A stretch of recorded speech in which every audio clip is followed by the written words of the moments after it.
మనం సింపుల్గా ఇంట్లో చేసినా సరే హోటల్ స్టైల్లో మనకి కుర్మా టేస్ట్ రావాలంటే ఇలా చిన్న చిన్న సింపుల్ స్టెప్స్ ఫాలో అవ్వాల్సిందండి. ఇంట్లో బేసిక్గా దొరికే వెజిటబుల్ తోటి అద్దిరిపోయే టేస్ట్, హోటల్ స్టైల్ టేస్ట్ వచ్చేలాగా ఈరోజు కుర్మా చేసి చూపిస్తున్నాను. ఈ కుర్మా కోసం ఒక పెద్ద ఉల్లిపాయ, అలాగే మీడియం సైజ్ 2 టమాటా, అలాగే ఒక క్యారెట్, ఒక ఆలు, అలాగే 3-4 పచ్చిమిర్చి, ఒక 4-5 బీన్స్ తీసుకున్నానండి. వీటిని శుభ్రంగా కడిగేసి చిన్న చిన్న ముక్కలుగా కట్ చేసుకొని రెడీగా పెట్టేసుకోవాలండి.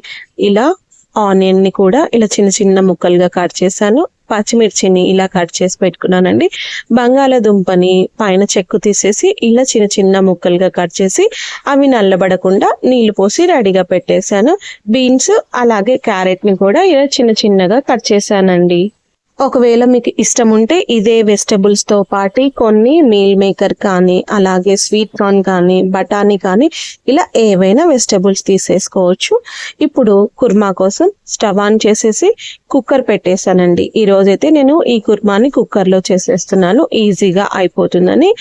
1 టేబుల్ స్పూన్ ఆయిల్ వేసేసాక ఒక టేబుల్ స్పూన్ షాజీరా, అలాగే 2-3 బిర్యానీ ఆకులు, సన్నగా తరిగి పెట్టుకున్న ఉల్లిపాయ కూడా వేసేసాను. ఫస్ట్ ఈ ఉల్లిపాయ కొంచెం వేగిపోవాలండి.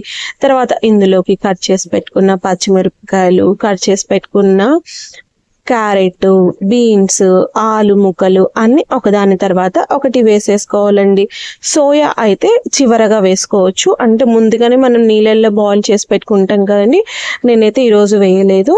తర్వాత ఇందులోకి ఒక చిటికెడు పసుపు వేసేసి ఆ పసుపు కూడా మొత్తం కూరగాయ ముక్కలకి కలిసిపోయేలాగా కలిపేసుకొని ఇవి కొంచెం మగ్గిపోయాక కట్ చేసి పెట్టుకున్న టమాటాను కూడా వేసేసి టమాటా అనేది మెత్తగా ఉడికేంత వరకు మనం సిమ్లోనే ఉంచి మధ్య మధ్యలో కలుపుతూ మగ్గించుకోవాలండి. ఇవి మగ్గుతూ ఉంటే ఆ లోపల మనము ఒక మసాలా పేస్ట్ ప్రిపేర్ చేసుకోవాలి. ఆ మసాలా పేస్ట్ కోసం చిన్న మిక్సీ జార్లో 7-8 కాజు తీసుకున్నాను అండి. అలాగే 2 టేబుల్ స్పూన్ నువ్వులు, అలాగే 7-8 బాదము, వీటితో పాటు ఒక చిన్న ముక్క చెక్కని ఇలా కట్ చేసి వేస్తున్నాను.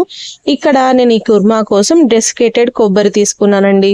ఒకవేళ మీకు ఇంట్లో పచ్చి కొబ్బరి ఉందనుకోండి, పచ్చి కొబ్బరి ముక్కలు కూడా వేసేసుకోవచ్చు. అలాగే 3-4 లవంగాలు, 2-3 యాలకులు వేసేసి ఫస్ట్ వీటిని ఇలా పొడిలాగా చేసేసుకోవాలండి. ఇలా పొడిలాగా చేసేసుకున్నాక ఒక చిన్న సైజ్ కప్పు, అంటే ఒక 3-4 గంటల పెరుగును వేసేసి పెరుగుతో పాటు వీటిని మరొకసారి ఇలా మెత్తటి పేస్ట్ వచ్చేలాగా గ్రైండ్ చేసుకోవాలండి. ఈ వెజ్ కుర్మా కొంచెం పెరుగు వేసి చేస్తే చాలా టేస్టీగా వచ్చేస్తుందండి. ఈ ప్రాసెస్ చేస్తూ ఇక్కడ కూరగాయ ముక్కలు మాడిపోకుండా మధ్య మధ్యలో కలిపేసుకోవాలండి. అలాగే 1 టేబుల్ స్పూన్ అల్లం వెల్లుల్లి పేస్ట్, మన రుచికి తగ్గట్టు ఉప్పు కారం కూడా వేసుకోవాలి.